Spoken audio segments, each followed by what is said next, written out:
Welcome, welcome, welcome, welcome. You are now in Ray's Juke Joint.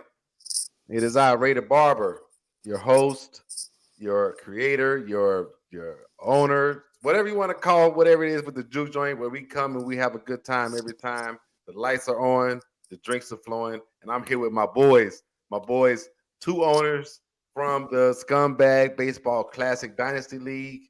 I got my guy Ian. Ian, say what's up to the people. What's up, everybody?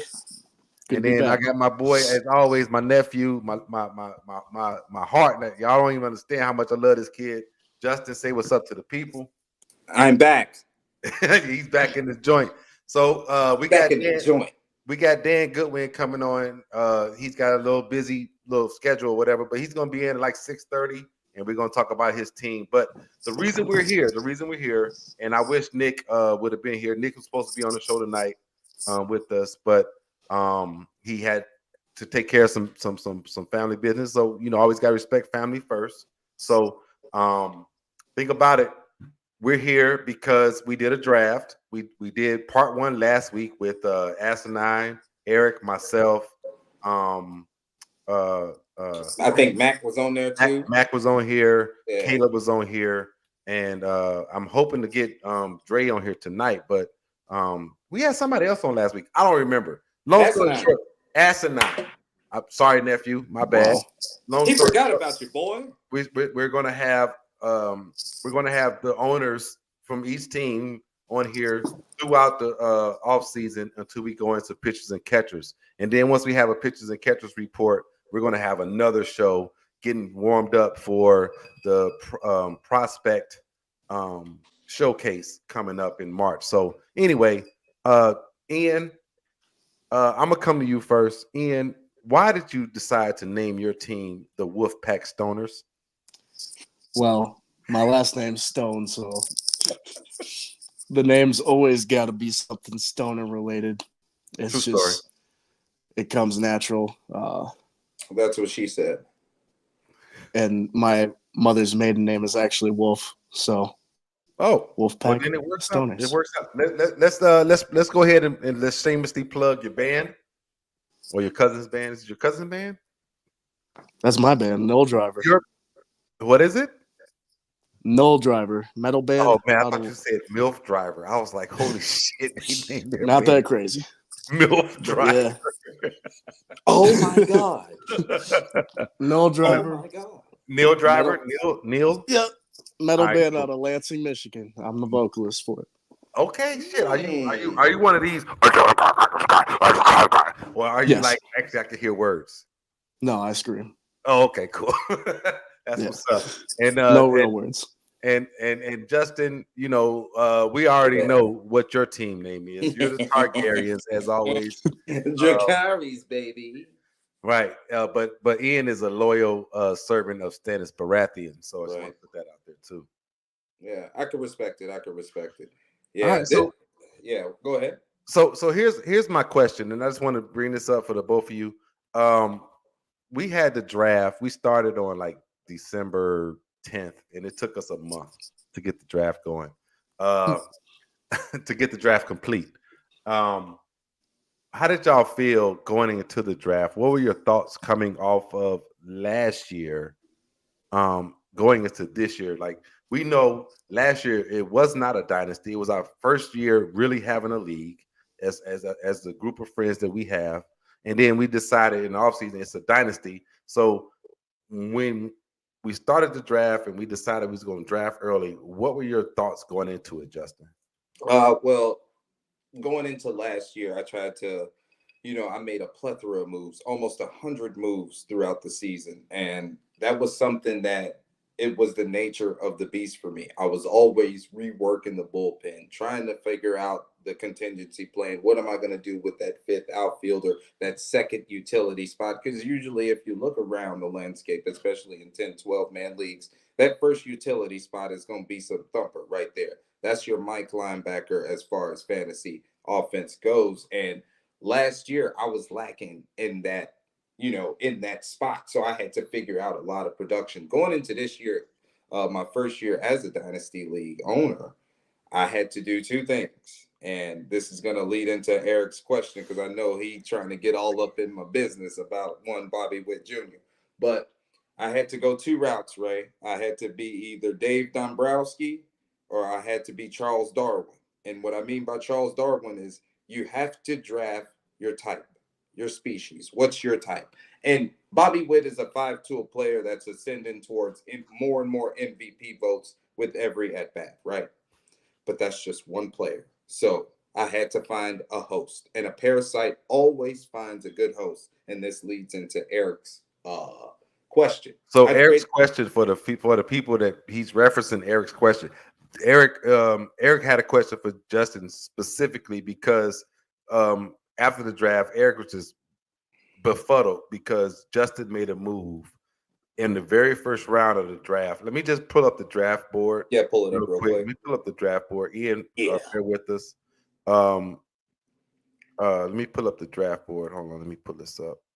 So here's the draft board, and Justin made a move early where you see Bobby Witt Jr. right here.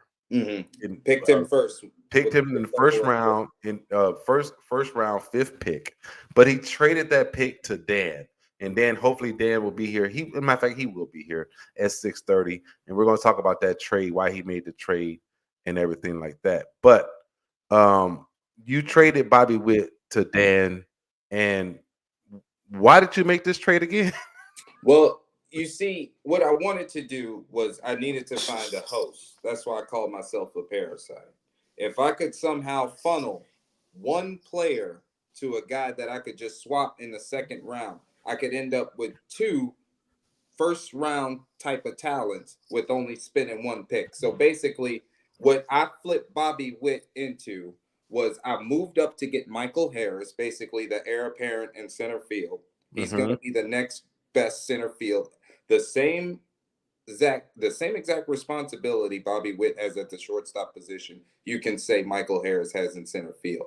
And then I came and I put my fucking black Air Force Ones on and I put a ski mask on and I spent the block to get a guy that was a 30-30 year in a down year. I'm talking about Francisco Lindor.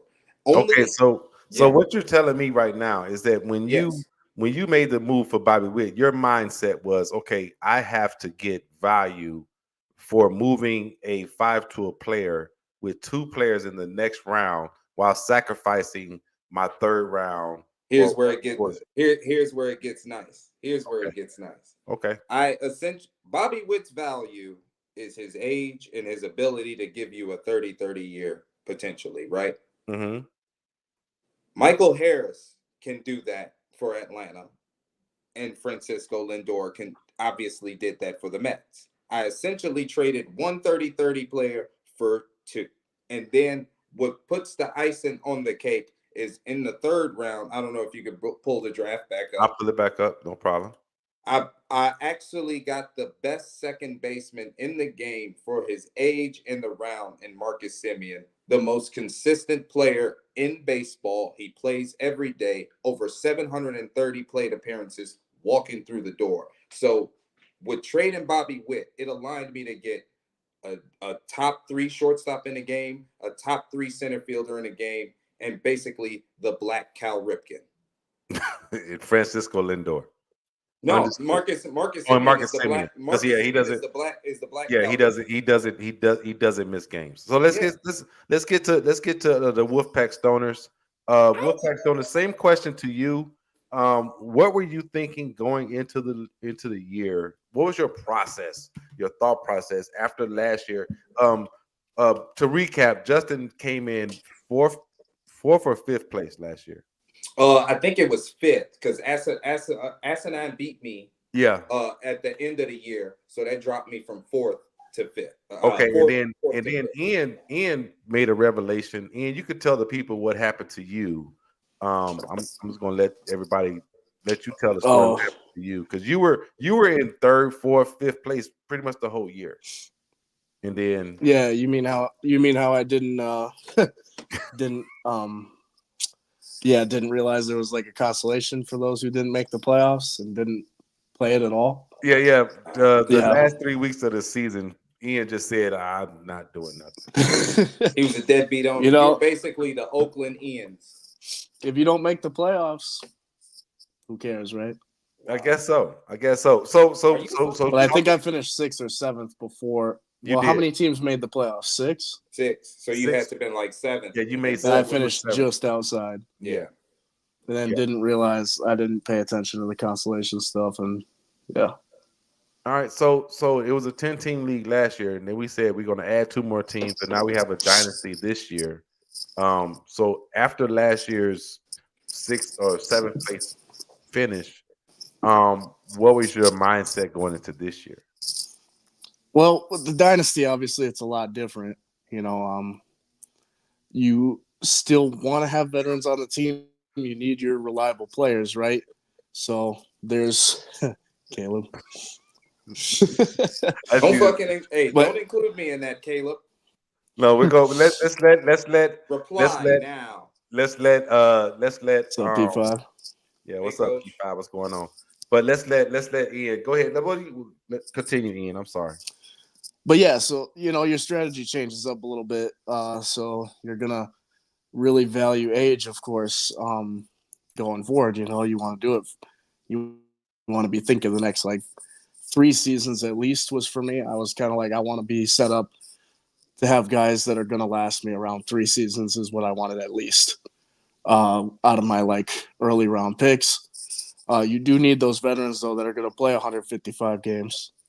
So you got to get a couple of those too. And then a really simple strategy of just avoid most, if not all, White Sox players at all costs. Come on, bro. That's nasty. Your mouth. I got Yohan Moncada. That was pretty nasty right there, Ian. Unfortunately, I'm trying to avoid that underperformance type stuff. So you had no thought of picking Luis Robert in the 3rd round? No, not that early. Okay. All right. Well, let's talk about the type of players you were looking for, though, Ian. And you said age was a factor, but were there other factors in the type of players you thought would be better for you this year rather than what you had last year? Because I know I made some moves this year that was totally against what I did last year because I was not striking out 1,000 times a week. Yeah. So this year, as opposed to last year, one of the things I noticed I lacked a lot was the slugging, power, home run. So I addressed that with the 2 first picks right off, getting Yordan Alvarez and Austin Riley. Oh, is that who you got first 2 picks? Literally. Yeah. Hold on, Yordan and Austin Riley first 2 picks. So you got Yordan at 11, and you got Austin Riley at 14. Which I think Austin Riley at 14 was a steal. Yeah, I'm. That's tough. But go ahead, continue. I'm sorry, I didn't mean to. So I addressed the power, and then the other thing that I lacked last year was I had no stolen base guys. So that was where Abrams was a little bit of my questionable pick. It was a little bit of a reach, but he's young, and he stole 50. I think it was 50 some bases last year, and didn't even play the whole year. So I needed that speed. Well, he's flying up. He's flying up fantasy draft boards all over the place. I'm talking about the national fantasy leagues and stuff. I'm talking about Yahoo. I'm talking about even RS Fan Tracks. He's ascending. People are projecting him to be way better than what he was last year. But continue. I'm sorry. No, yeah, I'm hoping that too. So it was a little bit of you could say it was a little bit of a reach possibly, especially if you look at some of the other guys that got taken there. There were a couple good pitching options still available. But I really just want to make sure I address that speed. It is a category that that's valuable to win. It's one that a lot of people don't think about as much too, so you can get away with a free category against some of the other teams that didn't address that. So yeah, Abrams was a big one for me. I mean, Abrams gives you multiple categories. I mean, I had him last year, but we'll talk about certain players in perspective. But I'm glad you were thinking in my mind. What I'm hearing you saying is, last year you had some default, well, not defaults. You had some faults on your team. You had some things you needed to work on, and this year you went into the draft trying to address what you was lacking last year. And I think a lot of us did that. Justin in particular said something to me offline. Justin, you said something to me about having versatility as far as the hitters you were picking. You were looking for switch hitting, Yes. average. Go ahead. I'm not gonna take your thunder, but tell me. Yeah, no, and that's what I was getting to earlier. Like, don't get me wrong, everybody would want to have Bobby Witt on their team, but Bobby Witt isn't my type. My type is switch hitting, power, and speed. So if you look at my roster, like I'm just gonna give you the list of switch hitters that I got. Well, I'm gonna pull up your roster right now. Give me 1 second. Let me just pull up your roster. Yeah, like Lindor, Candelario, Mm-hmm. Moncada, like there's Mauricio in the bullpen. I got Jason Dominguez coming up. Like that's my type. If you're young with X slug and you could run a little bit, there's a spot for you on my team. Like if you look at, I got two guys and I drafted them because they're essentially the same person, just on two opposite sides of Major League Baseball. Cedane Rafaela and Christopher Morel are the same guy, same exact guy. They just need the at bats. With Rafaela, it's going to be a little bit harder for him for his power to translate to the major league game because it's going to be a little bit of a chore for him to flip it over some fences where Morel is just an electrifying player. So Well, you have I look for just switch hitters, speed, and you're not going to get the best 23, 24, 25-year-old. But if I could see you optically with the tools, it'll be easier for me to give you the benefit of the doubt. right. So Ian, I'm gonna pull up your roster and let me. I want Yeah. you to talk. I want you to talk me through. Um, let's see. Where's that one where you can look at where you picked them at? Hold on, let me see. I know there's a spot for it. Hold on. So there's Yeah. draft picks right Matter there. of fact, Ian, show me your browser history right now. We're not going to be releasing that Matter of fact, anytime I'm soon. pulling the emails. You and your Yeah, ex Hillary, tell them I'm pulling the email. yeah. There's a spot. I can't remember exactly where it is. There's a spot where you can see each team where they pick their players. Scroll down, scroll down, scroll Is it down. here? Other, yep. Other, and then it's draft picks. Draft results. No, it's draft picks. It's draft All right, picks. all right. Oh, it's draft results. Well, either way, I'm trying to make sure that we show it because I want to talk about where Ian went because Ian stayed the course, unlike me. Um, he did. Let's see. Draft results. Oh, I know where it's at. You're right, Justin. I'm sorry. You are absolutely right. I have to pull up the team right here.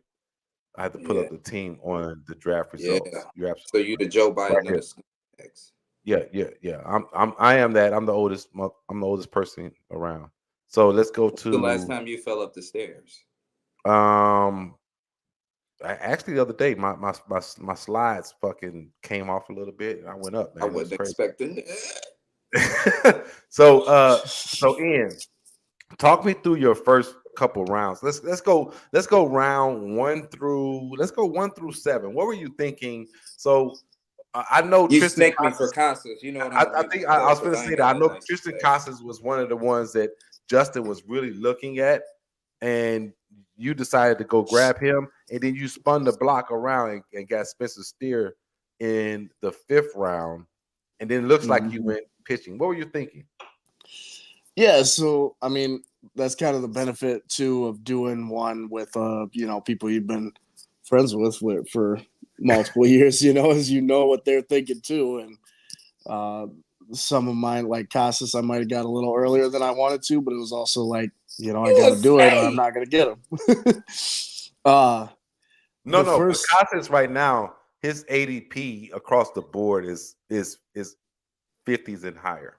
yeah, So go yeah, ahead. I'm excited. I'm excited for him too. I think he has big potential to have a really good year this year too. So those first 5, especially, I was very much like I need those guys to be in that 23 to 25-year-old range. I need those guys to be Well, anchor type guys that are going to be on my team for a yeah, long Spencer time. Steer just turned 26 in December. So that's the oldest guy in those first. Yeah, he's a Sagittarius. His birthday was the Thursday before mine. And Spencer, I mean, the reason I picked him is right there, that versatility, first, second, third, outfield. I mean, to have a guy OPS, of his quality of hitter, RBI. yeah, a guy of that quality of hitter that can play that many different positions is huge. I mean, this man had an in 820 OPS last year, Ian. Yeah. 820 OPS, and he didn't even need 25 home runs. Hell, he didn't even have 40 doubles or 170 hits for that matter. What? Yeah. Right. Just get the job done. Yeah, he got the job. So I understand. So I mean, Jordan by himself was a no-brainer, right? He's 26 years old. That's crazy, right? Jordan's 26 years old. He's been 26 for 4 years, bro. Austin Riley is 26. I didn't realize Austin Riley was 26 years old. So, like, these guys are all young guys that are going to be on your team for the next. CJ Abrams is 23 years old. Mm-hmm. He just turned 23. Casas is 24. He just turned 24 this year. So like Ian, like you really got, in my opinion, you got quality with your first 4 or 5 picks there. Yeah, quality, and I mean, I was going for, like that's the main word that I keep going back to is anchors. I wanted at least 4 or 5 guys that are gonna be there. Guys that I know, barring something crazy, right? They got at least 7 to 10 years of very good production for my team, and so yeah, when you're talking dynasty draft, and like neither of those guys either. I mean, other than maybe Abrams, you could say like all of them have already put up really good numbers. Yeah, and really good production Abrams, at a young age. Going to explode this year. I think Abrams is going to have an outstanding year, and I think he's going to get some more protection with a couple guys coming from the minors, and a better year from Lane Thomas, a better year from the pitching staff that was pretty much hurt. His pitching staff was hurt like all last year. It's going to be a good year. And the team should be a little bit better too. So you see some more runs, some more RBIs, hopefully. Yeah, that's good. So Justin, talk me through your first. Let me go back to the screen here and let me pull up Justin's. And while we on that, I want to touch on Ian's point. You want to talk about anchors? I think that was a little bit of the boogeyman in the closet with me and Bobby Witt, because if you think about it, like, yeah, he's an outstanding talent, a great athlete who's getting better every day, but is he an anchor? Is his production the anchor or his age? Because if Bobby Witt was having that season at 27, he'll be a 4th round pick. Now, Bobby Witt has some contact issues right now, and he's working his way into a less of a whiff guy. You know what I'm saying? He's not going to erode a lot of bats over time. Right. I just don't think that he's the concrete guy. And with Francisco Lindor only being 30, Ian, you talking about the 3-year window. I'm thinking along the lines of, what are you going to be in 5 years, whether you're on my team or not? If I feel like you're going to be a hand off of my team, you might just be off of my team. If I feel like you're going to be a person that I can just keep in a utility spot, like Yohan Moncada is going to get to a point to his career where he's going to be Candelario. He's not going to be an everyday third baseman fantasy-wise. He's just going to be another hitter. So when are we going to creep up on that? In a dynasty league, you find out all that. So I just really felt like, Ian, you hit it on the head with talking about a fucking anchor. I think that I hit a home run, literally, with Marcus Semien and Francisco Lindor, because they are the epitome of anchors. So can I ask both of you guys a question? It seems like the 4th round, 5th round area was like, it's time to start grabbing aces. Yeah. Justin, you grab Corbin Burns in the 4th round, 4th pick, and you grab my guy. This is my kid. My guy. Nah.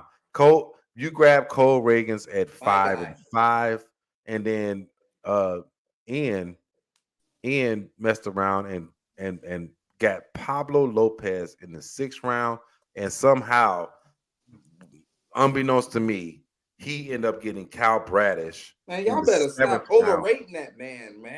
Okay, let's talk about it. Matter of fact, let's just go to Ian. Ian, you were going with Cal Bradish right here in the 7th round. I thought that was good value. 7th round, 11th pick in the 7th round. I thought that was good value. But Yeah, and how old is he again? let me just double check. I think he's 26 years old. I want to Mhm. say. I want to say he's 26 years old. Let me just double check. Let's click here. Oh, shout out to Fantrax for having this platform. He's 27. And that's what we're going to be using this year. Shout out to Fantrax. So, I want to make sure y'all give them their props. But he's 27, Ian. Yeah, so 27, that 27, 28-year-old mark, that's kind of like the In his well, prime. Both of those 27 guys to are 30. Yeah, 27 years old. Yeah. for a pitcher, that 27 to 30-year-old range is right about where you want to be. I was surprised to get him there too. Actually, I was super surprised to get Pablo where I got him. Yeah. Pablo's a strikeout machine, which is huge. He's a whip monster in too. fantasy. Yeah. In fantasy baseball, you need those strikeouts, and Pablo is a guy that's going to get 200 plus in a full year. Right. So that was a big one. I think he's also like 27. They're both 28? 27. They're both Yeah. 27 years old. Just turned 27, both of them. So yeah, I mean, two quality pitchers that are arguably aces, Mm-hmm. that are under 30 years old. All right, cool. Let me go back up here to Justin's to the Targaryens here. The Targaryens, like I said, they picked up Corbin Burns in the 4th, Cole Reagans in the 5th. Yeah. And can I just ask you a question, Justin? Sure. When we bring Dan on, let's talk about his staff, because I know you have some reservations about what he did. So let's not, berate him when he. I ain't saying none of my business. It's none of my business. Okay, cool. So, but then we talked about it last week, and I was hoping Dre was going to be on here tonight, but Dre picked a couple pitchers mad early. He picked the two monsters. He got a 2-headed monster in Strider and Cole. That was Dre. Dre did that. That's what I said. Dre was supposed to be on tonight, and he picked up Cole and Strider. And I know that you and I talked offline, and we talked about how that kind of like, whoa. That's kind of crazy. But go ahead, Justin. Yeah, like when he picked him, when he made those two moves at the top, and I had to figure out what was going to be my strategy because I wasn't planning on pitching that high too. But once the first domino dropped with Garrett Cole, and then it dropped with Strider, I was like, okay, let me just stop fucking around. So I just went to go get probably some of the best arm side run in the sport, and Corbin Burns. And actually, the reason why I got him and Cole Reagans is because I believe their metrics are going to be better than they were last year. And I'm going to give you a prime example. Like the run value on Corbin Burns' fastball last year was an 88. I think he's going to be at about a 92 with more innings. He's going to strike out more. He was at about 3.5 barrels per start. I think he's going to be at not 3.5 barrels per start, 3.5 barrels per at bat. I think he's going to be at about just a solid 3. I don't think he's going to give up a lot of contact. What's up, Jazz? One thing that scares me about Cole Reagans, though, and this is why I had to, gamble. His run value on a fastball he throws his fastball probably about 96 to about 98 miles per hour, but the run value is about 0.2, right? So that lets me know that not only is he an off-speed pitcher, but sometimes he's grabbing too much of the play. So I'm thinking he's going to get down there in Kansas City. And once you get to his age, because I think he's at that 26, 27-year-old threshold too, to where you're going to figure out who he is. And I'm not going to lie to you. Every time I watch him pitch, I see Cole Hamels. I see the same exact pitcher. So I'm not going to go against the eye test. I'm going to take a look at Baseball Savant a little bit and show me what I need to see. But at the end of the day, when Kool-Aid picked up Strider and Cole, I was like, you know what? Give me Corbin Burns and Cole Reagans, because at the end of the day, I could pencil them both in for 30 starts, and they're going to go to war. Yeah, so Cole Reagans just turned on December 12th. He just turned 26. Another Sagittarius King. Shout out to Asia. That's her birthday, December 12th too. Oh, okay. Shout out to my niece Asia. Yeah, for sure. So Ian, we were talking about how um, um, Dre, aka Kool-Aid, picked up Strider and Cole. I know he forced me to go ahead and start getting some pitching. Was that move kind of something for you to kind of like, say, okay, wait a minute, I gotta get some pitching now? Yeah, that was for sure what pushed me to it. I mean, I kind of knew like somebody was gonna have to, somebody's got to be the first one Let me to just do it. before But you, getting both was yeah, crazy. Both of them, Ian. before you before you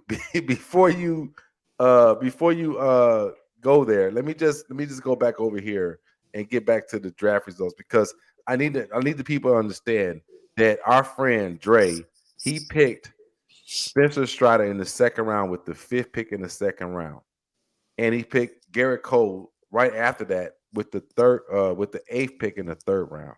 So his very first pick was Mookie Betts, and then he went pitching, and then got Schwarber. So I was hoping Dre was here, but we're going to talk to Dre about it. We're going to let him break it down. But that kind of, if like I said, if you missed the show last week, we talked about it. As soon as he picked Garrett Cole, Zach Wheeler came off the board. I picked Kirby. Justin picked Corbin Burns. Mac picked Gallen. Castillo left. Webb left. It was just like it was a domino effect.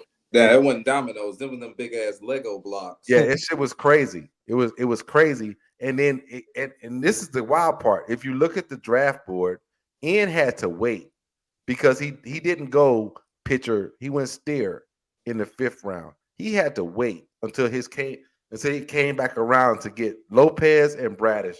That's why I said I thought he got some extreme value with the 2 pitchers that he got in the 6th and 7th round. Justin, how you feel about him picking Lopez and Bradish? I know you said something about Bradish, but I just feel like I love Pablo Lopez. I think he's a traditional pitcher too. One of the reasons why I drafted Brian Bayo. But as far as Kyle Bradish, I just feel like he's a beneficiary to a large ballpark and a very athletic, hyper defensive team. Now, the thing about Kyle Bradish is he has very good control and he has mechanics that he can repeat. So now you get into a situation to where it's pitch and catch. And you remember how Mike Mussina used to have fucking Yankee Stadium on cruise control Saturdays against the Red Sox? Had me crying every Saturday afternoon, crying because Mike Mussina beat us 5-2. It was Mussina, Proctor, Mariano every time. And at a certain point, remember, they're going to be without Felix Bautista. So he's going to have to get some responsibility. You're not going to be able to give me 5 1/3 and have Yanier Cano, Daniel Colon fucking bail you out. You're going to have to finish your food. Right. And that's what's one of the things that was scaring me from a lot of guys in the Orioles rotation. It's you're going to have a heavy workload whether you're prepared or not. Like, this is not anything that you could just plan for. Like, one of the best closers in the game is gone. The best setup man in the game isn't a strikeout guy. So you don't want to bring him in with a lot of base runners on.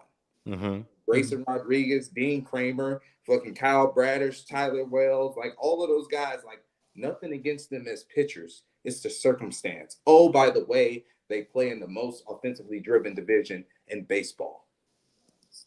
That's a lot to cover. You have to be able to have pitching that's reliable in the American League East. Like the back end of your bullpen has to be legit in the American League East. That's why I got those 2 monsters in the back of my bullpen. So let's talk about it. Let's talk. Oh shit. We got breaking news. And shout out to ESPN. I'm doing the noise. But Adolis Chapman just signed with the Pirates. Adolis Chapman just signed with the Pirates. Per Francie Romero. I thought she was going to announce Justin Fields' extension. No, it was Adolis Chapman signed with the Pirates. What's funny, Ian? Huh? What's funny? The name that he nothing. Oh yeah, no, his name is Francis Romero, but it's spelled funny. I don't know what I said the first time. Yeah, I was definitely laughing at that and not the Justin Fields extension thing. Yeah, I didn't realize that the IBA. So wise sound like eyes in certain words, you know. So his name is Francis with a Y at the end. So Francis with a Y. Huh. FRANCYS Romero. So he's the first one reported it. Francis just makes me think of that dickhead from Deadpool, the bad guy in Deadpool. Fuck that guy. Yeah, But fuck what about Francis. Departed? No, he had What it. about Departed? Jack No, Nicholson. no. Deadpool had the papers like fucking Francis die Francis or whatever. Yeah, yeah. Yeah. So let's Ian, let's talk about your next few. Let's talk about your next few picks. Mhm. Let me get back to it. Ian, let's go back to after you picked your pitching, and you said, let me go ahead and just say you said I need pop and I need speed. And that's what it looks like. And then you said, you know what? Let me get a couple of these fucking major arms. And you went and got Joe Musgrove and Alexis Diaz back Ooh. to back. Yeah. Yeah. So what were you thinking there? Well, Alexis He Diaz, I looks like had him you last got year. Michael King too. God damn. And Michael King. Go ahead. I'm sorry. I didn't No, realize you had Michael King too. oh yeah, Michael King was another steal. I Let me couldn't bring believe it he up. was still Let me there. bring it up. He'll be all right. Oh, I can't see that one. I'm Oh, sorry. there we go. My bad. That's all good. Put your damn glasses on. So Musgrove was a little bit of a risky one with the injury stuff, but I mean, when he's pitching, he's one of the more reliable guys out there too. He's gonna, eat a lot of innings and he's gonna get strikeouts. Like I said, I was big on strikeouts with pitchers. I wanted guys with high strikeout numbers. Lopez, Musgrove, Joe Ryan, those guys were all big strikeout numbers. Brios too down there. Diaz, I had him last year. He was legitimately one of the MVPs of my team. Like that guy was so consistently good at getting saves every time he was in there. He was one of the best relievers in the league last year. And then it's a really good Reds team too. That's going to probably be even a little bit better this year. So you can rely on him getting those opportunities. And then also he's a high volume strikeout pitcher as well, which was something that was super underrated last year. There were several weeks where him having 2 or 3 strikeouts in an inning would push me over the hump of winning that category. So, I mean, yeah, that dude, that was I was very happy with where I got him in the 11th round. In the 11th round, you got Alexis Diaz. That's pretty good. Yes. Yeah. So and Musgrove too. If Musgrove wasn't coming off injury, there's no way I would have got him there. Like He the ain't only that reason good. I got him there was because of that. Good. Well, I'm not going to say that. He's better than Bradish, I'll tell you that much. But he ain't. But Justin, he also got Paul Sewald too. I'm Hey looking man, here. Paul Sewald. Hey, I'm gonna tell you something. I He wasn't got him too in the I wasn't 14th too big round. on Paul Sewald before the playoffs of last year. He put his big nuts on the table for Yeah, the he did. Diamondbacks. Now I was going to say the same thing. Large scrotum. After what I saw him do in the playoffs, I was like, okay, this kid is legit. Like he's literally throwing the ball right down the middle, telling you you're not gonna hit it. You're gonna walk right back to the bench. He's throwing the ball right down the middle, Ian. Like literally.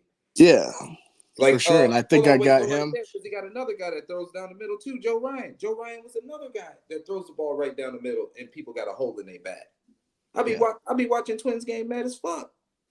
Yeah, Joe Ryan's another 200 strikeout a year guy as long as he plays, Good, repeatable mechanics, and what Joe Ryan got to do is he got to get that splitter down in because he got bit a little bit last year for King. this motherfucker had a 1.16 whip with a 4.5 ERA. with a 4.5 ERA. That's with just under 200 strikeouts and 160 innings. That's crazy. Yeah, that's crazy. Almost 2.5 more runs per fucking walk. Like they're basically saying, I would rather hit your shit over the fence than take a walk, Joe Ryan. Mm-hmm. And sometimes Joe Ryan would be like, "Fuck you!" Instead of giving up a home run, I'm gonna throw it right past. Yeah. So let me talk about my nephew's decision here in the middle part of the draft right here. Justin, after you went pitching with Cole Reagans, you decided to go Nolan Gorman That's my dog. You picked up Edwin Diaz, Vinny P, Tanner Bybee, and then here comes this. That So monster. somehow you end up with Edwin Diaz and Yohan Oh, Duran. And then Kellick That was and nasty. Thomas to top it off. What were you thinking middle rounds right there? Just let the people know what you were thinking, and then we're gonna move on. let's talk about a little bit of paleo athletics right there. That means we're going to reference new players to guys that played in the past. Let's just talk about Yuan Duran. Okay. Eric Gagne. Oh, That's it. come on, Justin. I know That's you're Eric not. Gagne. Curveball, slider, splitter, aka changeup, fastball at 103, pinpoint control, big strong guy, no goggles. Okay, sure. Okay. They're the same guy. It's the same thing all Okay. over. So now let's go to Edwin Diaz with no rap sheet for 2023. He's coming out for brand new knees. I Mhm. got some benchmarks that I want to hit because this is a dynasty league. 9 times out of 10, this won't be his last rodeo with the Targaryens in the game warden. I need at least 35 saves for my man. You're fresh. The Mets need you to be successful. He had a ground ball rate last time he pitched about 47 and a half. I need that to be closer to 50%. I'll take 49%. At least 60 innings pitch. Ian, I don't know if I'm asking too much for Diaz to pitch 60 innings. That's not a lot, but I am going to ask for 90 strikeouts. And we Mm. started this off with mentioning power arms. It don't get no better than a fastball run value of 2 that he could raise it to a 5 if he just hit those watermarks that I mentioned before with the strikeouts in the innings. I'm thinking the world of Edwin Diaz, and I had to draft Duran because if he gets hurt again, I need insurance. That's the best insurance policy I could get for a closer. It's just the second best closer available. So what made you decide to go Jared Kelenic? Mm-hmm. Was the move to Atlanta a deciding factor to grab him in the 12th round? Because I don't think he. Absolutely, Okay. absolutely. Hey, I'm hey, nostalgic. walk me through that. I'm nostalgic. I like living in the past. When I seen Jared Kelly get traded to the Atlanta Braves, I'm thinking, oh my God, it's Ryan Klesko all over again. 280 batting average, 38 home runs, 150 RBIs. Oh, come Give on. it all to me. You're Even you're though seeing Jared, that with Jared Kelenic after what you saw well, from him. no, but on a Okay. serious note, Ray, I do see at least 560 at bats in a potent lineup that could use left-handed pop like Jared. He could use a fresh start with a little bit more ante. Because I don't know if you guys know, the Seattle Mariners do not want to win a World Series anytime soon while they have the manager. You keep And saying that like that's and Atlanta, it's World Series or bust every year. That's the type of incentive. That's the type of carrot, a horse like carrot, Jared Kelenic needs. uh-huh. Just give him a little push. So I'm banking on a guy tapping into his potential with Kelenic at his Uh-huh. age and at the amount, because they're not asking him to do a lot. Hmm. Let's just be real. He's just going to be a corner outfielder on the left hand side of the plate, but they don't really have anybody behind him or to stop him from going nuclear. So I'm just So banking one of on my that. favorite picks by you, and I'm gonna get back to you, Ian, in here in a second with my favorite picks from you. So one of my favorite picks, and I want you guys to tell me what your favorite picks of your teams was. But Brian Bayo um, Mm-hmm. was was a guy that you picked up last year, but I watched him so much last year. I forget why. Just maybe he was just intriguing to me.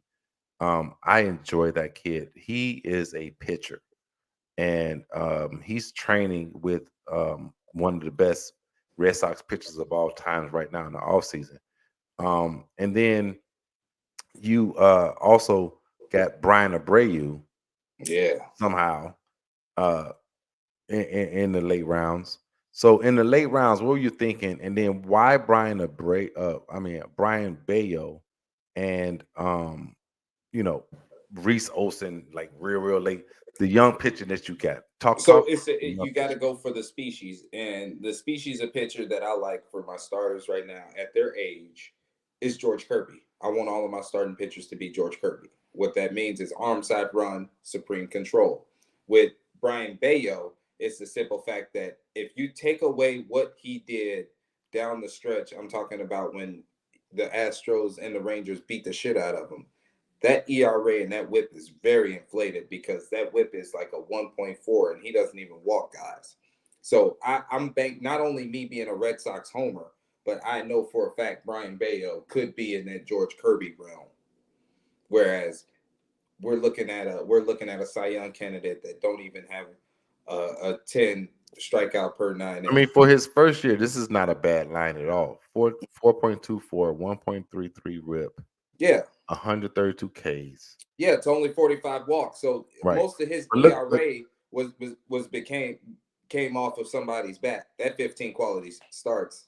This is that's what kind of got me right there thinking like, wow, out of the 28 he had 15 quality starts. So that tells me a lot. Mm-hmm. And then you don't want to look at, you can say wins and losses, they fluctuate and they don't mean as much. Yeah, but when you're playing in a league where you get credit for a quality start, why not chase both? If you're gonna give me a quality start, give me the dub. I'm in a position right now as a Red Sox fan where I'm watching Brian Bayo take his ascension to SP1. You know what that means? You have the responsibility to finish what you start. No 5 1/3, no 5 2/3. No, you're going to give me either 5 or 6. And he's up to the challenge. He's a supreme competitor. That's why I could trust him with the next decade of my fantasy life. Right. So Ian, let's talk about your guys. Let's talk about your let's get back down here to you. So in the late to middle rounds, it seems as though you decided like I need to fill out my roster. And this is what I'm reading. After Seawall, you went Wilson Contreras to get your catcher. Brandon Drury, I know that's another snake. A dog. That's another snake from Justin right there. A dog. Jose Barrios, like he's underrated in my opinion. As far very nice pick. Another guy that's like Brian Bayo. Yep, but then the one that this is my favorite pick by you, Ryan Pepio, was my favorite pick by you in the 21st round. Why take a flyer on a guy that you haven't seen since August of 2021 or 2022? Why take a flyer on this guy? And then I love Ryan Mountcastle too. You're talking upside at that point. And can you bring that up real quick too? I'm sorry. I'm gonna bring it up. There you go. Yeah, that was you're talking upside at that point. I mean, it's kind of like I had established a pretty good solid 4 starters there when you have so you had Barrios, you had Lopez, Bradish, Ryan Bradish, Lopez. Yep. And Michael King's going to get a lot of starts too for the Padres. That's crazy too. He will be a starter more likely. Yeah. So that was definitely kind of more of a hey, let's grab a younger guy who has some upside that might be a little bit of a steal because, like you said, hadn't seen him since August or whatnot. You know, it's you grab this guy and you see how he pans out, and I mean that's a lot of what my later round ones was either some veteran reliability. Or I was looking for young upside. It was kind of like that because you'll see like Wilmer Flores is on there. That's a versatile veteran guy who's going to be reliable. And you can't go wrong with any pitcher that's Rays. Like I think you picked him and then he got traded to the Rays. I'm like, how the fuck? Yep, exactly. So it's like, you know, I'm going for young with high upside and reliable veterans there. And yeah, I mean Ryan was perfect for that. Yeah, what pissed me off was when you picked Will Benson. Like that's my guy. I had him last year. He's gonna be a fucking stud for years. Anyway, that's the one you staked me on. I was pretty upset about that one, but it's all good. I already had a couple. A couple Reds on my team, so maybe having too many Reds. To me, it seems like the Reds are just like the fucking hot team in fantasy right now. For sure. But why Wilson Contreras? You don't think he's a little longer than tooth? Wilson I had last year. He was very good, especially towards the end of the year. Okay. He got off to a rough start, but the end of the year, he was one of my best players. Yeah, well, he's a notoriously slow starter, and you got to Yeah. think about it, Ian. It was just the nature of the beast. There was nothing good going with that St. Louis organization last year. So Yep. I think Wilson just got caught up into it, especially being the new guy on the block. mhm. Exactly. And you'll see that a lot of times where the new guys on a team will have a first year that's a little bit rocky, maybe, or maybe they have a rocky start. But I mean, a guy that's typically known for performing well towards the end of the year is going to be big for me. I need that. Mhm. I had the anchors down on those other positions, so I was actually kind of surprised that he was still there. Right. So yeah, I grabbed him there. I was like, he was really good for me last year. I'm gonna go ahead and grab him again and give him another shot. So let's finish out Justin's draft. So it seems to me, I'm speculating here, Justin. It seems to me at the end of the draft, you were looking for guys that have super like major upside, right? Plus a couple veterans to allow you to hold off these young guys while they're recovering from injuries. And because this is a dynasty, you can take these guys, throw them on your IR, Mhm. and then these older guys can play the spots where these guys will come back and take over once they're back and healthy. That's what it looks like to me. And Yeah, well, I mean, I know it doesn't, it won't show the viewers on, but I got Yohan Moncada on my roster just for that point. Like, if anything, Yohan Moncada is going to be there, and he's going to be able to fill the utility spot.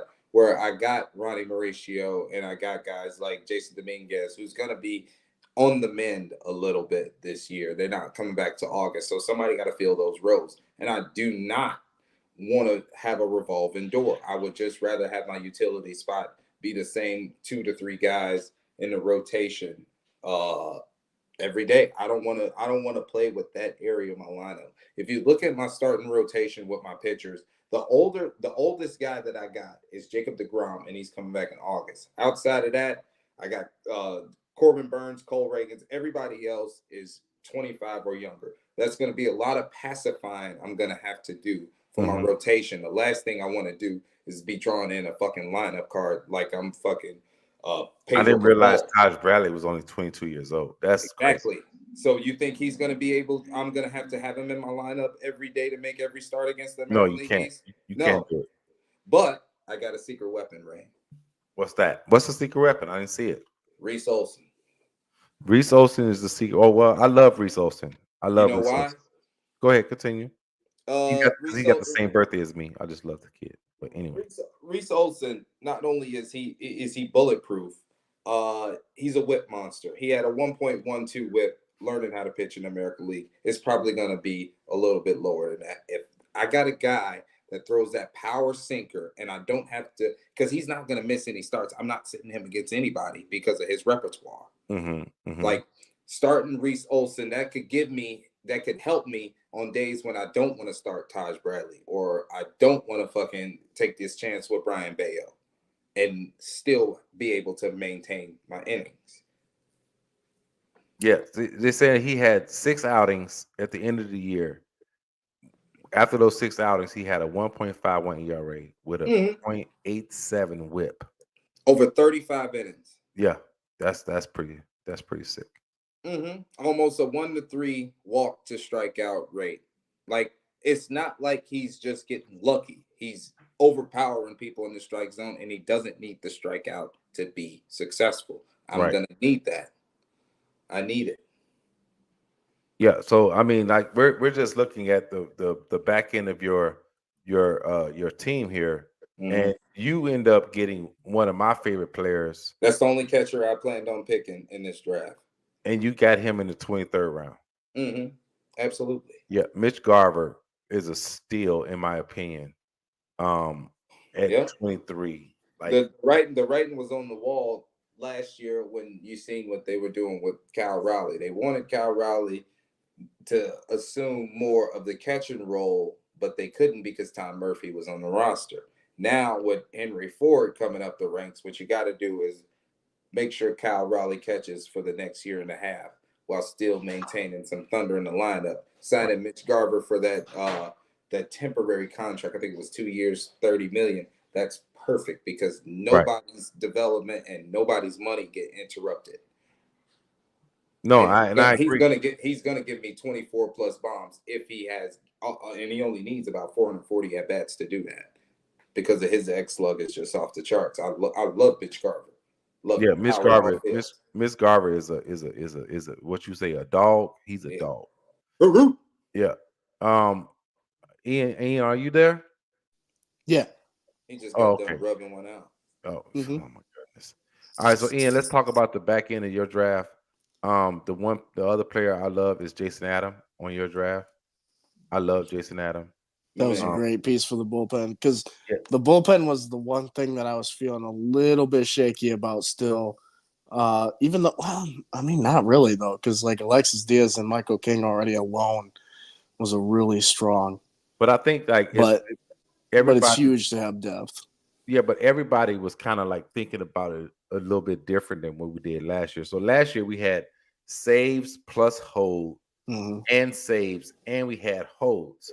So setup men had more of a premium value last year than they do this year. And I think a lot of us Right. picked according to that, to where we got a couple setup men, but we're not really focusing on setup men and or closers because it's not that big of a yeah, and then you don't find your bullpen doesn't solidify until probably after June and July anyway. right. So that's a volatile situation to be locked in. When you're making these dynasty picks, these guys got to be locked in. Like for example, I'm gonna give you a prime example. Right towards the because I had to put guys on IR like DeGrom, Mauricio, and Dominguez. I had to pick up guys from the waiver wire. I picked up Abner Abreu. You know why? Because not only is Milwaukee bullpen electric, but he's going to be the heir apparent. He's going to be the heir apparent to Devin Williams. He's the second in command already right now. He's basically the setup version of Felix Bautista, except instead of a splitter, he just has that hard slider. So you could find value like that, but it's a volatile situation because we don't know what anybody's bullpen going to look like this soon in the game. Like Ray just said to open the show, we started the draft December 10th. Yeah, I mean, we started the draft early, but then, like I said, like Ian decided like Jason Adam was going to have to be a piece because he didn't have that many setup men. He needed one, and getting Jason Adam in the 26th round, yeah, to me was value. He was a Swiss Army knife for Tampa last year. Exactly, like he did some of everything because they had a lot of injuries with the closer. I forget his name. Fairbanks. Yeah, Pete Fairbanks. He got hurt a couple times throughout the year, and Adam ended up being a closer. And then when Fairbanks was healthy, Adam was your setup man, and he had no issue doing either one. And you got to think about it too. Tampa Bay bullpen took a hit because Adam Kolarek was gone, and then what's the guy Andrew Kittredge was hurt, and then he came back and he was a vegetable. He was basically useless in the bullpen. Yeah, it was nothing. Jason Adam had to backpack the whole pen at the end of the day. Yeah. I thought it was a great move. Getting him at the 302nd pick was great. But Ian, I do have a question. So when you what did you like? What did you particularly like about your draft, like player wise, strategy wise, and then what was your worst pick and what you think you would do different? So Austin Riley is an easy one. I mean, it's one of my top picks, so of course you should like it, and so it might be a little bit of an easy pick to go with. But where I got him though, at a primary position like third base, where there isn't a lot of great options when it comes to third base, third base is definitely a little more thin than a lot of the other positions. That was huge for me to be able to get him there. When you're talking a guy who's gonna, have a really high slash line, as well as pencil him in for 30 to 35 home runs every year. For the past, about 4 or 5 years for him. I thought that was an extremely high value pick for him. And then Jazz Chisholm was actually another pick of mine that I was super high on, getting him in the 8th round. He's a premier talent, a huge stolen base guy too. I think he had a crazy amount of stolen base numbers, I had him last year. He's amazing. Yeah, even though he didn't play a lot of games. So I think he got underrated because of the injury last year. A lot of people didn't think about him, so I was able to get him a lot later than I thought I would. In terms of pick that I didn't like as much, Castellanos is a little bit of a fill-in there, the outfield. He's good. Solid, though. He's solid. good. He's just very streaky. Like he'll go on streaks where he struggles, and that can kind of hurt your team a little bit. But I mean, he's another guy that's But you gonna like hurt. Nemo. Yeah. Yes, Nemo's good. Nemo's a very underrated player. Solid, Very underrated. solid, reliable guy for the Mets there. Contreras, I still like the pick of Contreras, but I would have liked to go a little younger at catcher had I been able to. I think I just didn't address it as soon as I probably should have. Well, you didn't address it. Like I got my catcher in the Yeah. 9th round. You got yours in the 16th. So Right, exactly. my catcher was like what, 23, 24? Mm-hmm. Yeah. So I might have liked to get a younger catcher, but Luis Rendifo was a pick that I thought was underrated too, being in the That's my 23rd boy. round. That's my fucking boy. He's a fucking. Justin said somebody else was one, but Luis Renifo is a fucking Swiss Army knife, and he gets that variety in the utility position is so valuable. I mean, he doesn't even need to be crazy good for me, honestly. If he just puts up decent numbers, being able to play those positions, I'm good. His brand of baseball, he could create little stats, bro. Yeah. Like, he plays the game the right way. That's the thrift store Jose Ramirez right there. Right. Yeah. So let me ask you, Justin, the same thing to you. So like the thing you loved about your draft, the player that you loved when you got him, where you got him, and then the player that you was like, I don't, that one right there, I probably could have did something different right there. Well, my favorite pick in my whole draft was the Lane Thomas pick in round 13. Really? Wow. I felt like getting a guy like that, a right-handed power bat that could give you a 2020 year, on top of he's in a lineup to where they're growing together. You don't know what the hell can happen down in DC, especially when you got an engine, that Corvette at the top of the lineup named CJ Abrams. There's going to be a lot of ducks on the pond down there in DC. And Lane Thomas is a good, responsible, and capable RBI guy. And my favorite metric is on a team that was rebuilding, this bitch had the audacity to score over 100 runs. Where do they do that at, Ian? What do they do? Him and Francisco Lindor scored 100 runs in a lineup that was closer to a colostomy bag than a Major League Baseball team. Mm-hmm. Metric-wise, production-wise. So I needed to get that Lane Thomas, and I got it. And then I hate the Cubs with all my heart. I'll say this on every podcast I go on. Anytime I get a chance on the mic, I despise them. But Christopher Morel, just whatever I just said about Lane Thomas, give it to Christopher Morel. I feel like he's one of the most electrifying players in Chicago. Not just baseball-wise. I'm talking about period. Like when he hit the walk-off against the White Sox, Wrigley Field exploded, bro. I watched this man hit balls across the street on the regular. Like his power is unnatural for a guy like his size. And Cubs fans want them to trade Christopher Morel. I don't understand them. Listen to me very close, Cubs fans. Shut up. Just shut the fuck up. Please. Well, let him trade him. No. Well, here's the reason. I don't want him to leave Chicago. Like if you have Christopher Morel in a trade package, what is the reason? Like, what are you looking for in return? Burns. Okay, so you're looking for a starting pitcher. Yeah, you're not trading Christopher Morel to get younger. Exactly. You're trading Christopher Morel to make a statement.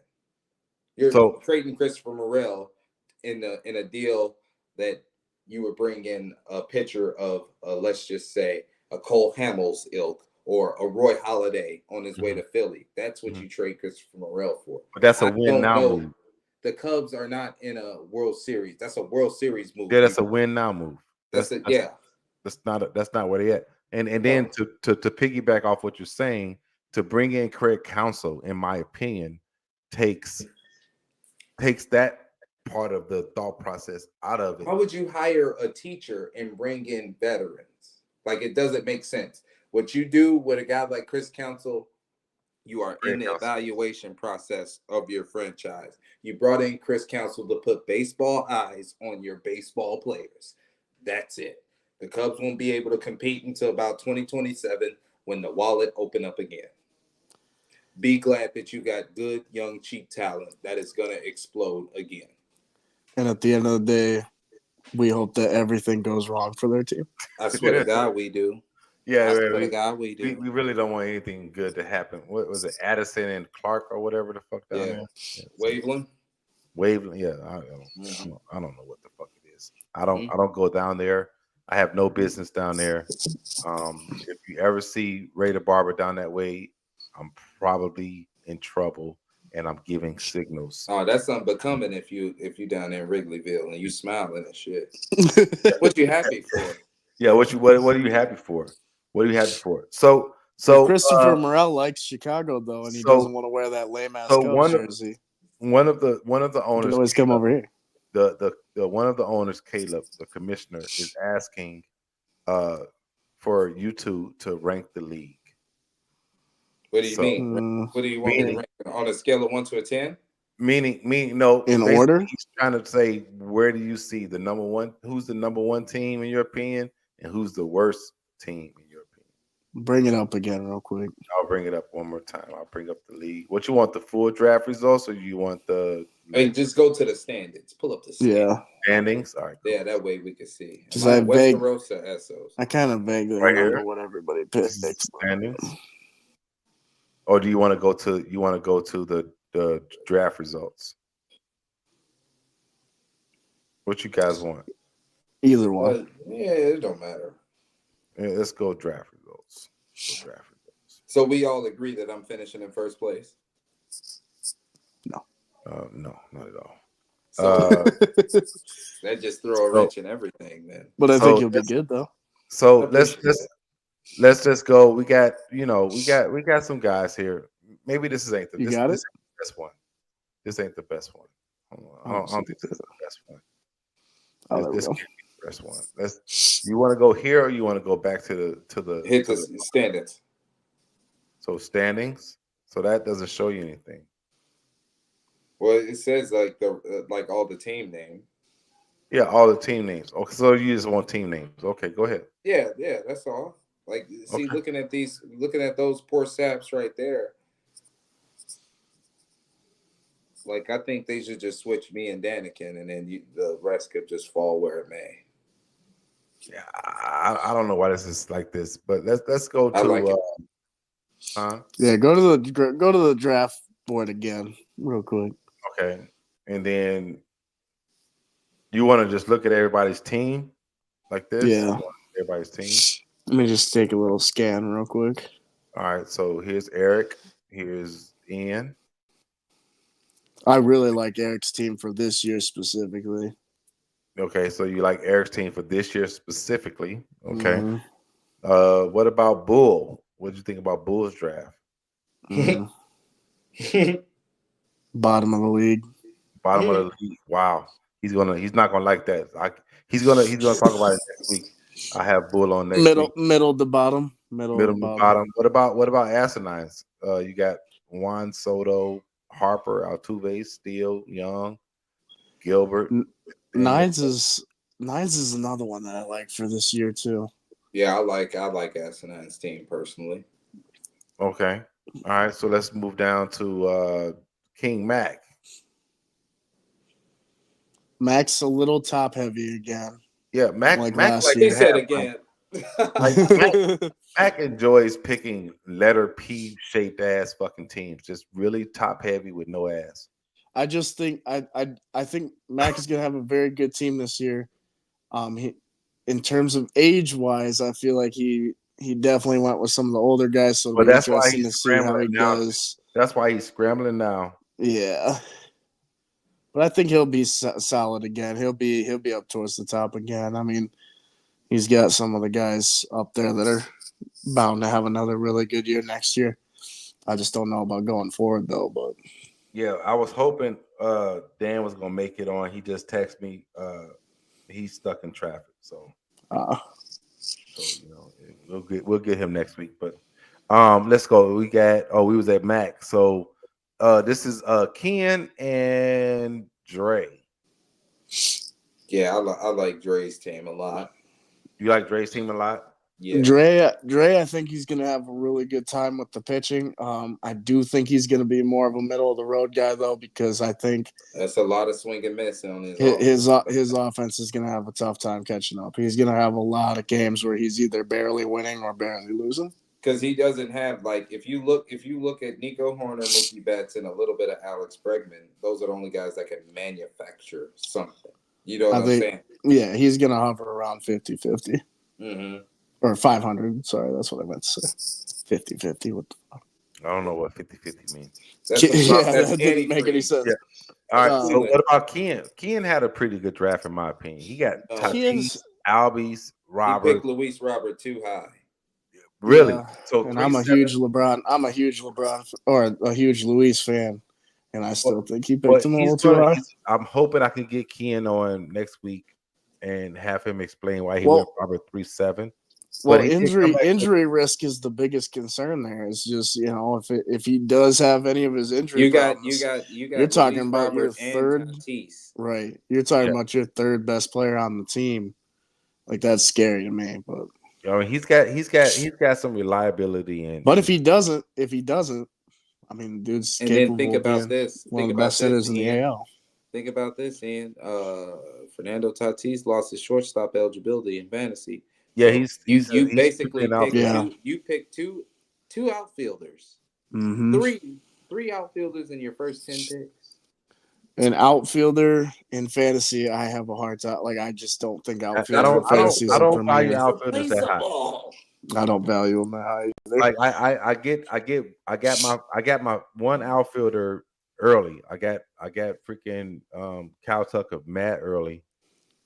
But then after that, it was all middle infielders, corner infielders. I mean, you see Dre's pick right there. Dre's pick number 8, Mookie. I mean, I would have picked Mookie over Tatis in a heartbeat. Yeah. So then you got, what about Nick? We got Nick down here. Nick had Freddie Freeman, Seager, Wheeler, Rosarina. I don't know why he went Cease that high, but that's Nick. That Cease pick was really tough. Machado, I think it's gonna. He got Murphy in the 8th. Yeah, that was. I think the Cease pick is gonna hurt him really bad because he could have gotten a pretty high value pick at that at number 5. Yeah, bro.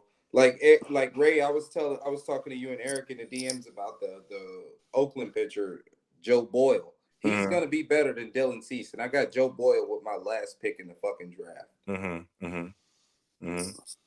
Yeah, I mean, like Dylan does still have high upside. Obviously, he had a great season 2 seasons. He's taking that's a really risky to take with your. In my opinion, I can't wait to have Nick on next week. Hopefully, I got him too. Merrill Kelly at 35 years old in the 11th round. I didn't think he was ever going to get picked that high. I just didn't. I didn't see it. Some people are lunatics. Yeah, well. Speaking of lunatics, not so nice he did snake me for Zach Geloff in the 9th round. But speaking of lunatics, Dan did pick 2 back to back, which was Dan's another one very similar to Dre. I see hovering around 500 because of the weak pitching. And then you got to think about it too. Like, go back up to Dan's team, Ray. Right here. Remember, I traded Dan Bobby Witt, and the first 3 picks of his team was guys that played Bobby Witt's position. He's got Bobichette, Devers, and Torres. Yeah, but think about that. Bobby Witt has third base and shortstop eligibility. You're basically gonna have Rafa, Bobichette, and Bobby commanding 3 positions. If you're going to have Rafael Devers as your utility guy, you're wasting him. And you pick 2 catchers that just neither of them play any other positions. So your only option is to use one of them as a utility guy. That was a head scratcher. That's another slot that you taking up. Like Eric asked me, like, why did you make the Bobby Witt trade? Because I need every parasite needs a host. Mm-hmm. Yeah, and that's why when I picked my 2 catchers, they have first baseman eligibility and or outfielder eligibility. So right, yeah, I just can't, I can't just I don't know anyway. But Justin, in your opinion, in our draft, outside of yourself, who did you feel had the best draft?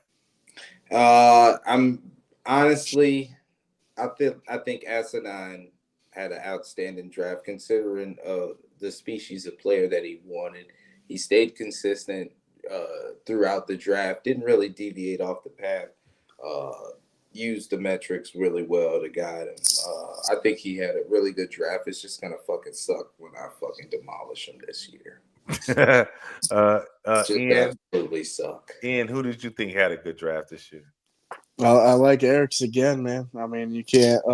Eric is the fucking champ. Those people. He won it last year, and you see why he's very good. Yeah, what pissed me off about Eric was the fact that when we did the lottery, like I got the 12th pick, you got the 11th pick, and Eric, who is the winner, got the first pick. That's crazy. Trading the number 1 was a very smart decision on his part. And he knew exactly what he was doing. When he got it, little known fact, I knew what Eric was going to do as soon as he got the first. He was going to trade that shit to Mac.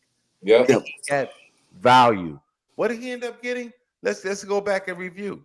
What did he end up getting for the number 1 pick? Let me just go good back. chunk. He got a fucking lower monster, huh? He got liver, kidneys. Yeah, look, he got the first pick in Mac's first pick. He got his second pick. He got his fucking. I think he got a fucking. He got the 3rd pick, and I want to say he had got the pick from Dan too. Can you pull that up a second, real quick? Oh, I don't have it up. I'm sorry. My bad. So yeah. Essentially, he got. Let me see it real quick. It's right here on Mac. He got the 6th pick. He got the fucking 2nd round pick. He got the 3rd round pick because I got that from him. I got the 3rd round pick where I got Royce Lewis. Right. So Eric. Essentially, he got Julio Rodriguez, Jose Ramirez, and then he traded that 3rd pick to you for what? Oh no. He ended up getting Trey Turner. He got Trey Turner. But he also got over here. He got hold on, he got a pick somewhere else around here. Hold on. No, it was Will Smith. It was Will Smith. Yeah. Yeah. It was Will Smith. Yeah. Your pick. Yeah, with my pick, yeah. I mean, whenever you could get before that though. Hold on. If you get 2 really high quality players like that, and again, Jose Ramirez is another one similar to Riley where it's a little bit of a steal getting a 3rd baseman in that spot. That's good. He got Gosman and Nola back to back. Yeah, Gosman and Nola off of it was disgusting. But shout out to Eric for being fucking cunning. The only pick of his that I was a little bit iffy on was Goldschmidt that high, just because I don't know how much longer Goldschmidt has, like to be a 6th round pick. But no, you got to think about. But that's why I say this year though, he's gonna have a good year. It's the same. He picked Goldschmidt that high because the same thing I had to lock in Marcus Semien. Like look at Julio and Jose Ramirez. There's only one anchor up there for the next 2 years, right? Yeah. But the difference with Semien, though, is Semien's a premier position, a very valuable position. That's true, but more so than first base. Very valuable skills and very valuable durability. But my thing is with him picking Goldie that early, this is what I told Eric too, that he doesn't have another guy. If Goldie goes down, he's going to be searching for first baseman. Right. you know, and that's just what it is, you know. But really, literally, I mean, literally outside of that pick, that I love every pick that he made. So Yeah. that's Oh wow, he's you really definitely gonna my do that to him? You're really just Yeah. yeah. say, Hey, no, but real talk though. If Goldie has like just a bounce back year, we're talking about at least 30 home runs, 100 RBIs, 100 walks, Even probably about last year, 15 steals. It was a even good last year year. when the whole team was bad, he still put up a really good season. Oh yeah, Him, no, but he's gonna that's the Cardinal way. Like him, Gorman, Arenado, Edmond. Like at a certain point, they're gonna look themselves in the mirror and be like, "We are not this bad. We are fucking right. professionals. This is not acceptable." and I And think that, yeah, a go lot ahead. of the projections for the Cardinals this year is exactly the reason why you're saying what you're saying is relevant, because a lot of the projections for the Cardinals is them bouncing back this year. Yeah, the Cardinal way gonna They come should. back. Yep, Yeah, Cardinal way yeah, come back. and I I and, agree. and I think they missed last year when Donovan went down. He went down in like June or July.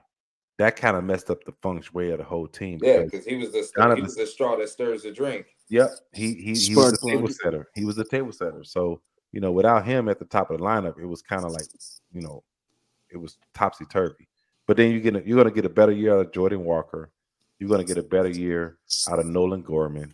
You're gonna get a couple of these young guys We're up. gonna figure out who Mason Wynn is. Yep, Mason Yep. Wynn. You got Mason Wynn, the shortstop, and then you brought in these veteran pitchers for a reason. Sonny Gray gonna lock your rotation up. It's gonna line up perfectly to where you don't have any carousel at the 3, 4, 5 spots in Nope, the rotation no more. nope. Yep.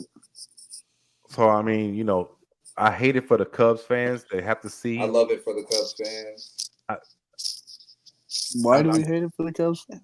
well, because I have friends that are Cubs fans that I don't That's a want to you see, problem. I but want them to be miserable. I don't want to see them in misery. I do. Not my How do friends. you sound?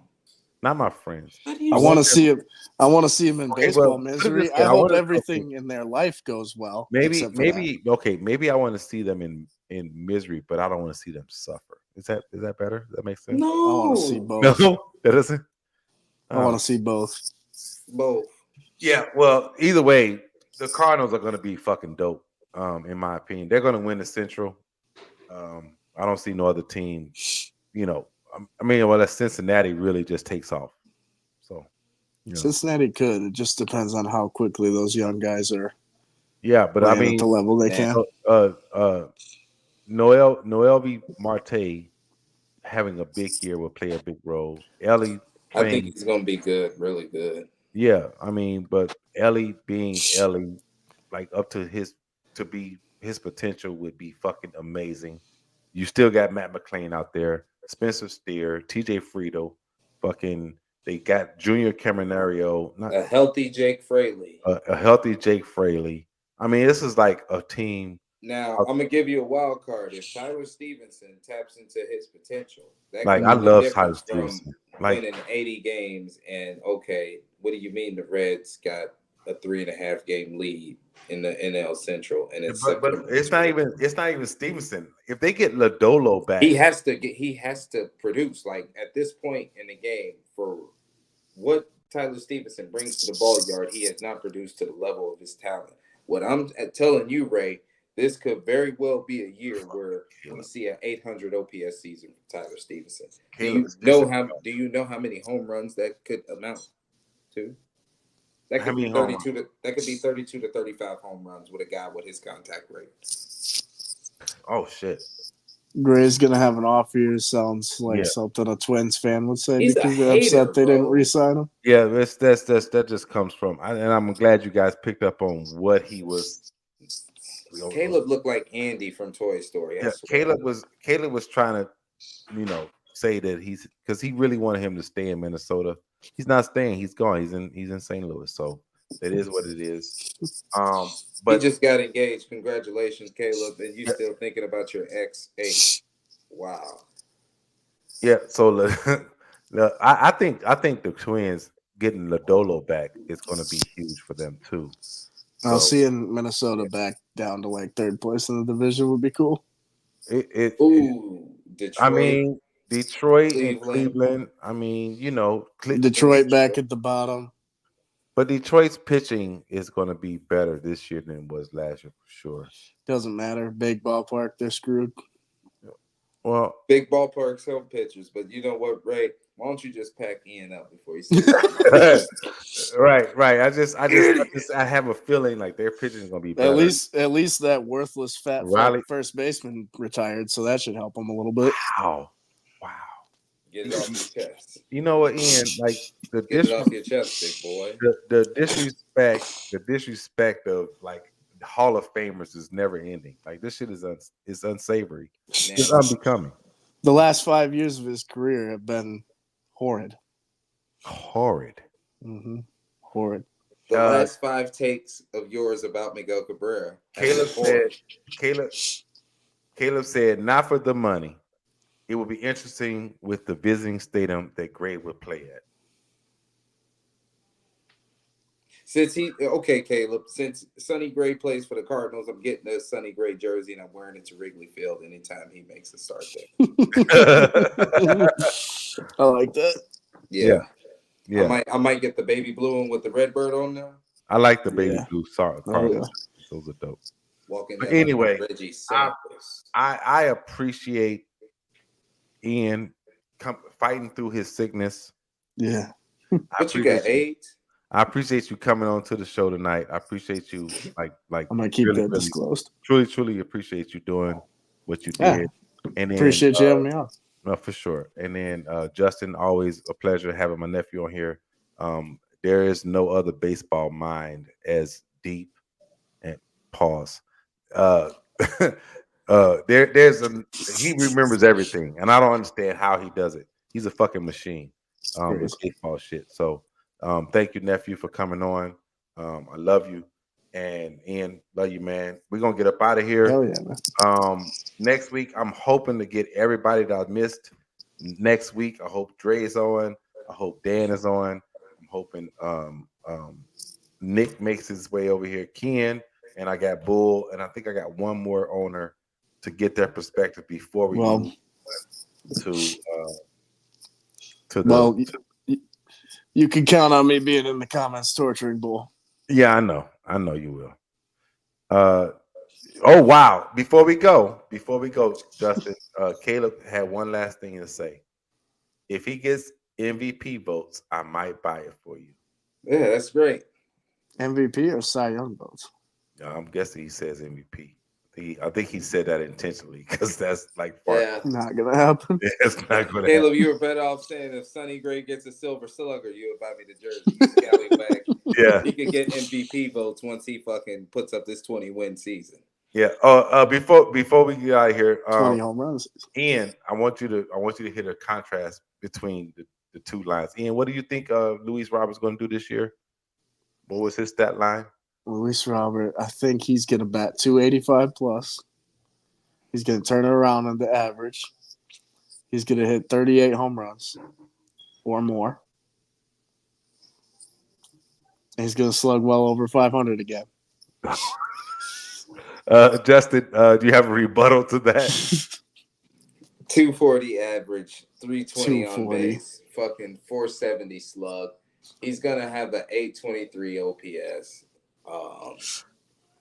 I just feel like if he bats 240, I'll eat a sock on live air. You're gonna eat a sock because he's only gonna play 72 games this year. And Max said, Ian, you may have heard it, you may not have heard it, but Max said he's hitting 40, he's stealing 30 this year. Yeah.